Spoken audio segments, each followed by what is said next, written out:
So I was just thinking if this squirrel is Aeschylus, Euripides, if he's a Sophocles squirrel, what type of squirrel he is.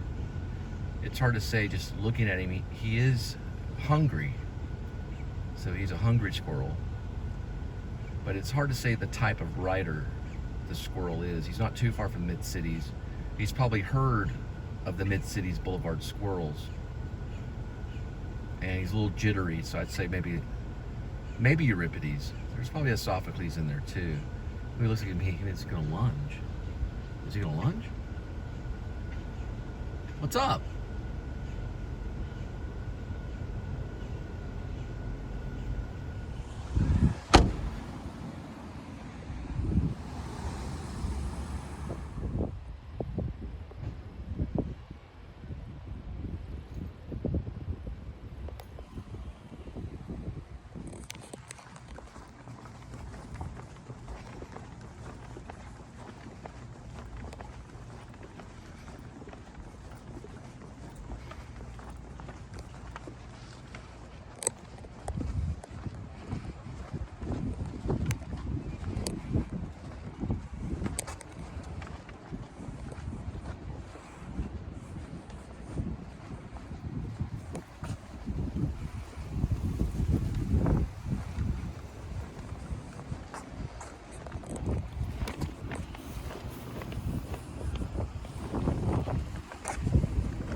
Interesting, because I'm looking for 5 and I'd have to go across from it. That's 9, and that's 3. So it'd have to be the one that's way over on the other side. And there's some kind of code they gave me. It's not this one, because that's not 5. There's no code to put in. So that would have to be 5. Because this whole building is right here. So, trial and error.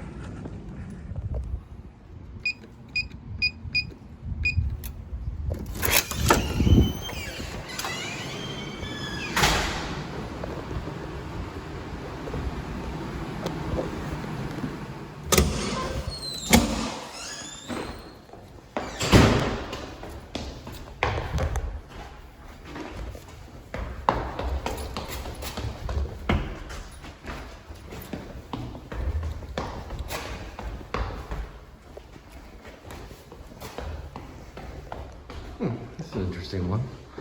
And then we just climb up this thing.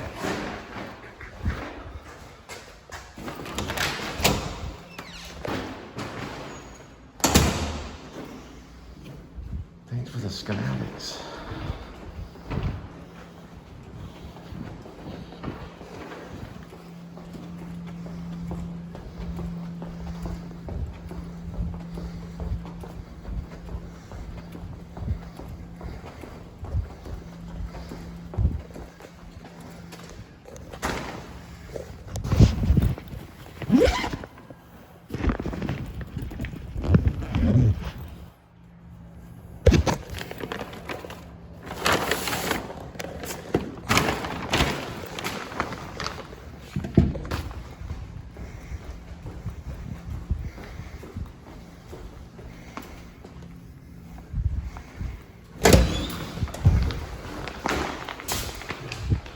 This is a really nice neighborhood.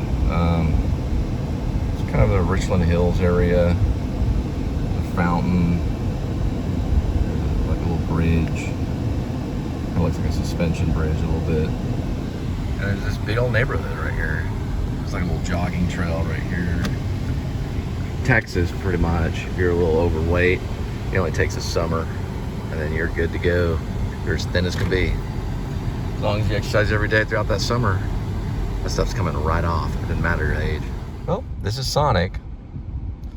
Pretty good place. I went with the straight up cheeseburger. Well, went ahead and went up with the straight up cheeseburger. We just made them, make it like normal. There's a Sonic one right here.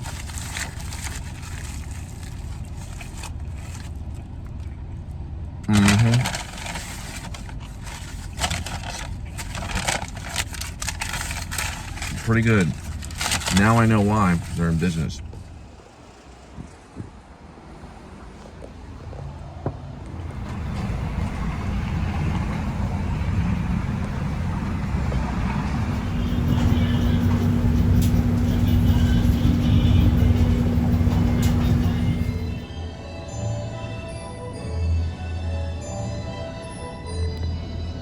So The Projectionist is a screenplay that I wrote that has a little bit to do with a lot of things. Now I did put, if you read the screenplay, if you've read it or you're reading it now, there is a moment in there where he's in the projectionist booth and he's singing his song. It's a monologue, or it's a song that's also now a Need to Breathe song. But it was written in the 90s, so it's like almost an anachronism. It's very much an anachronism. But you got to realize the thing about Adair Martin is there's certain things that he likes. He likes Twizzlers. He likes movies. He likes sweet things. He likes hot dogs. He likes Hitchcock Fest. He likes Hollywood. And he likes his brother, Aiden Harris Martin. Aiden Harris is his brother, who's a movie star, or a rising movie star, like a young Jake Gyllenhaal. Adair Martin is more like a Cooper Hoffman. Kind of roly-poly, a little emotional at times, and can get addicted, right? Naive. And that's why it works, is because you like him for some reason. Almost like a child. Now let's look at the other characters. Aiden Harris, his brother's suave and up-and-coming movie star. Then you have Allie Starlings, who's dangerous. An important movie star, an important person, beautiful. 117 pounds, maybe. Pure beauty. Dangerous. And she sees Adair Martin as like a piece of game. That she, right? Then you have Harrison Staples, a person that's been crippled by Hollywood. Her parents were big Star Wars fans and looked up to people like Harrison Ford. So what does she do as she grows up? She becomes obsessed with Harrison Ford. And what does Adair Martin do? He becomes obsessed with Allie Starlings, the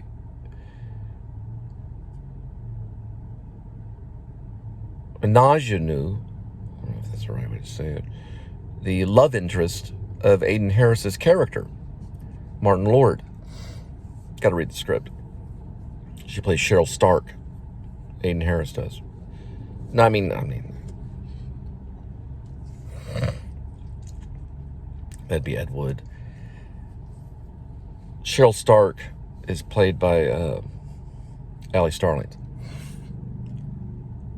Martin Lord is played by Aiden Harris. There's a movie inside of a movie. So you care about Adair. There's some movies that are like that. And then you got to find out what ends up happening to him. Now, I changed the ending. Not a lot of people don't know this.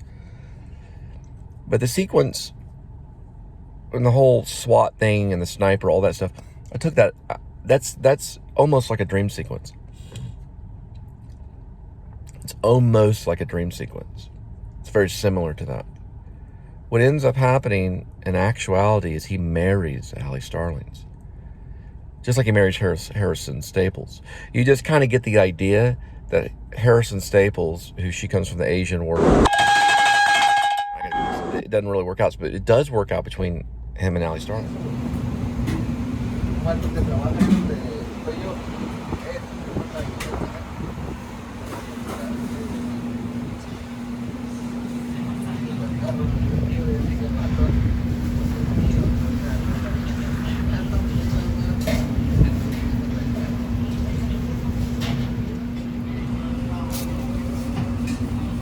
Perfect.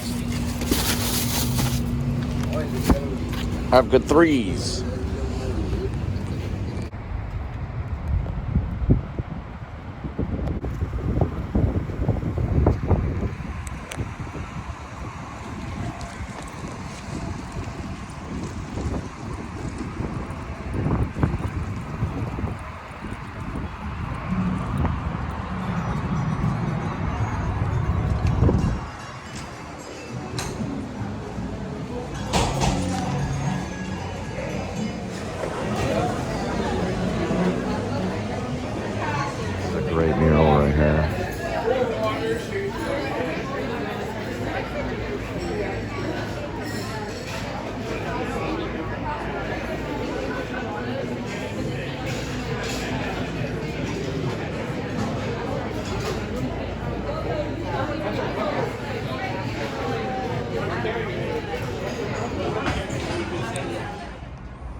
So I'm looking for building 1305.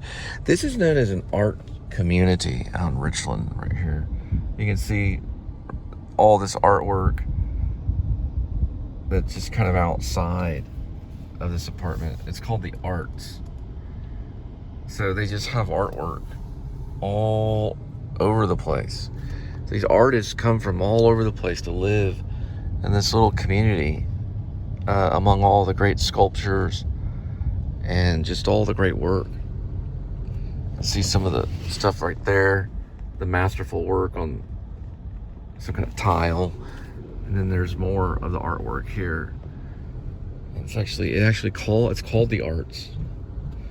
And I just imagine this artist living here doing an interview, you know.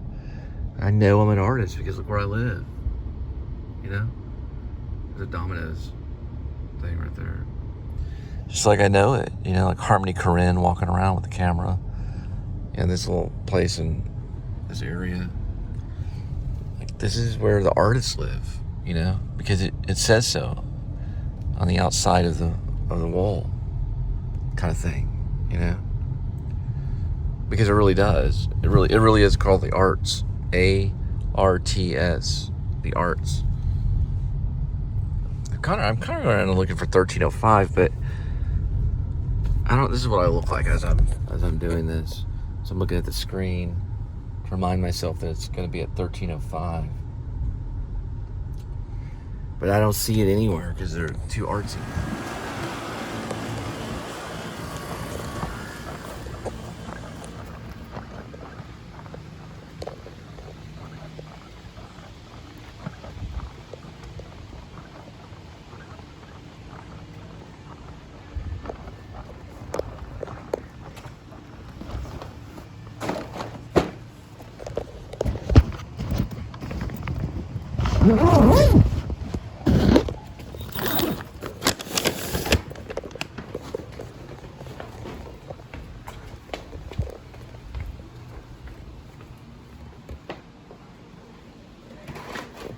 All right, so we got the bridge here. This is the new one, Trinity Boulevard Bridge. And it's looking pretty good. It's looking like a pretty good one right there. They're still haven't opened the exit yet. We're still waiting for the bridge to open. I don't know, but we'll have to see.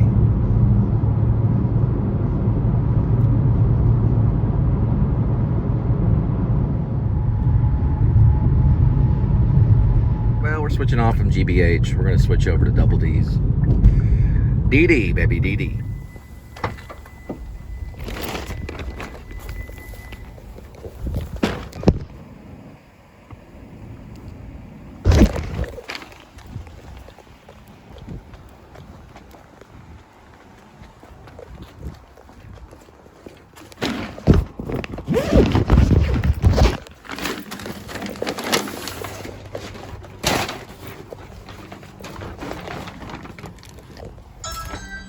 Working with DD is a little bit different, especially whenever you're doing a vlog with it. It's going to be a little noisier because you're going to want your phone to be turned on.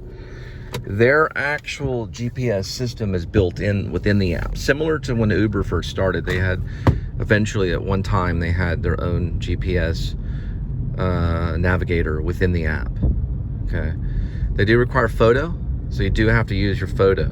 Okay, one time when I used to work with the Samsung 8, when I worked with GBH or DD, I'd have to have, for GBH, I'd have to have receipt copy. So I'd have to take photos with the S7. Then I'd have to send the photo up to an email on the S7, then retrieve it from the S8, because my phone got hacked. My S8 did. It was, the camera was disabled. That was the S8 back in the day. I still had the S7, which the camera worked. So I could transfer the photos from the S7 to the S8 by bouncing it off email. I did that for a while for GBH. I also probably had to do something similar by downloading the photos off my email for the S8. And the photos were taken with the S7. So I used two phones because one got hacked when I was in Irving. That's why I always stay out of Irving. So far, it's been okay with this one. It'll look different with the DD. Only an expert would be able to tell the difference if I was using DD or if I was using GBH, okay? DD, what it does is, since the navigator's inside the app, you can't necessarily use this, okay? It's not going to work on Waze. It's going to work on this one, okay? But it's not going to show it, so you wouldn't be able to see it. It's going to show that. They're a little more private, and they're probably a bigger company nationwide. That's the reason why they do that. They also make sure that you take a photo of what you're dropping off in a lot of cases, not in every case, because some people can request not that. But you do drop it off by taking photo too, so you have to use some film and media or video media, whatever you want to call it, media, photography, videography, whatever. I guess it would be photos while actually working too, so it does require that as well.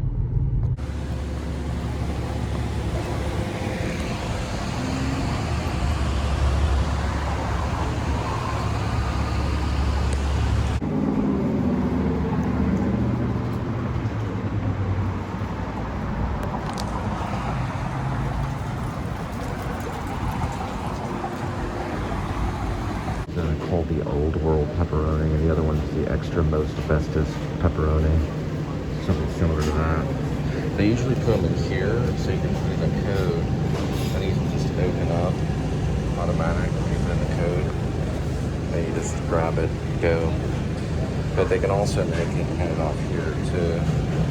A lot of times they'll put the code within the app, so you'll have the code within the app. You'll just be able to put it in, and it comes right out. And you just go right in. Just Germanium working off DD only. So we've got 2 of them stacked right here. They're 2 separate orders.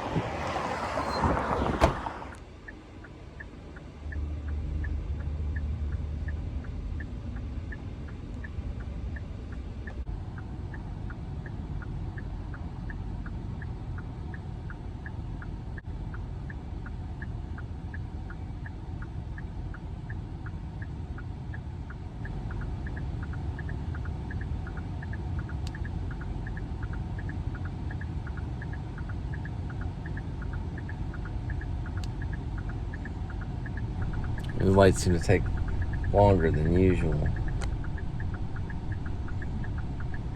The lights seem to take longer than usual.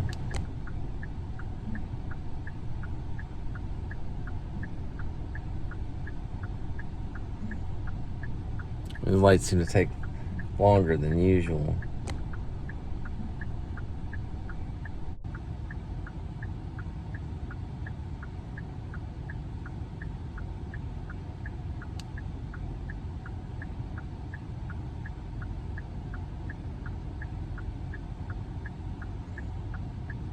The lights seem to take longer than usual.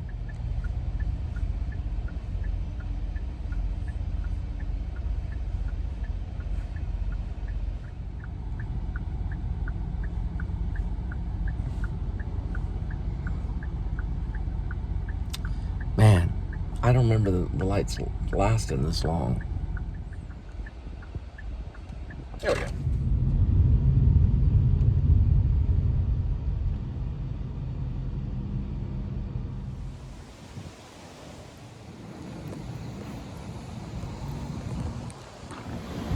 About DD is that it's more, I can see foot delivery, I can see e-bike delivery, you know, if you're doing an e-bike or just, you know, a regular bike or just any type of vehicle for delivery. It is going to be app savvy, or what I would say phone savvy, meaning it requires you to pay more attention to the phone, while the other program, so I was trying to say that DD is more app savvy, more phone savvy, so you use more of your phone. And then the GBH is more vehicle savvy. You know, you use more of this stuff for GBH. Okay, with DD, you're using more of the phone. It's just the way that it is. It's just, your focus is more on the phone rather than on the vehicle. So for radio, iHeartRadio fans, or SoundCloud, say Spotify, all that kind of stuff, it's gonna be really good with DD. Okay, GBH, you can use all of it, especially in YouTube. Now, YouTube they came out with a new update. I got with a brand new update, and the sound, the YouTube now, it can be sticky. So the YouTube, oh no. Don't worry about that response. I did not see that. It's hard. What I'm doing is hard. Anyway, the YouTube is sticky, so it can stick. It can flip over on top of the app, and you can listen to your favorite program if you know how to do it. It's a little glitch. You have the screen flips back over, and you can still listen to your songs and stuff. You gotta do it a certain way. I wish I could show you, but what you do is you open up 2 of the screens, and you press on the bottom, and it flips the app up. So I like to listen to Sun Kill Moon, but I usually listen to them on YouTube. So I can flip it over on their little screen, will flip up over. Now, this came out just the other day. Missed my turn off, but I can flip back around. The bridge looked the same as the other bridge. It takes time to get used to it. This is usually the sign that and I can't flip down that way or anything. So we'll let me retake that. I tried to do it with the app, do that flip thing, where I could flip it and still listen to the YouTube on DD. Done late. So right now I'm just listening to the air conditioner. So right up here is where my friend Charles, Richard, he was a filmmaker, still is a filmmaker, he's a commercial filmmaker, and Ethan all lived right there. We used to go and visit them all the time. They throw big parties and stuff. Well, they were really small parties, but back when you're in college and you don't know anything about college parties, you think they're big parties, but they were just, 20 people or 30 people sometimes. Who knows how many people they stuffed in that apartment complex for a party. They made a little film that made it on Amazon Prime called Back Page. I played the character Gary in it. Believe me and Gary, we don't share the same ideals. But the film was made. It was done. There was a soundtrack. It's funny. I've watched it several times. I've even shown it to friends. I gotta go right now. Joe Brown played the minister. If you've ever seen Backpage, which it is on Amazon Prime. You can order it. You can order the actual DVD off of Amazon, or I used to could. I don't know. He made like $5,000 off of it, but box office was not the best. We probably wouldn't be doing this kinds of stuff. But it's about these filmmakers that are still in film school, and they decide to make films, and he makes a film about the back pages of, I believe the magazine it was based off was, I think, really any magazine, or not any magazine, but any newspaper, like the Fort Worth Weekly, or any magazine Observer, any magazine that has a back page. And he would call these people on the back page and interview them and ask them, what are y'all doing on the back page? Everything from massage therapists to weirdos like Gary would show up, and there would be problems, and all this stuff goes down. But they were real filmmakers. Well, in the story, they're filmmakers. They're like student filmmakers. I gotta go right now. So the independent film Backpage was released by Richard Massey in 2008, and it's a comedic masterpiece. Broke a lot of rules and regulations, but it was a big film. I think they spent a total of $20,000 on the entire picture, and much of it was improv, and then there was a script written and things like that. Many of the actors were from Texas Wesleyan University, some from UNT, University of North Texas, and some from Hip Pocket Theater.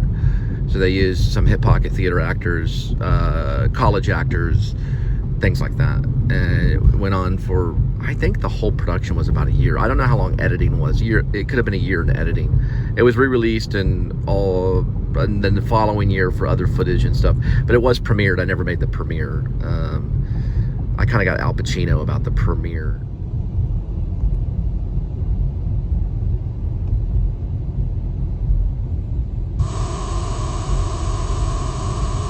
Call the customer.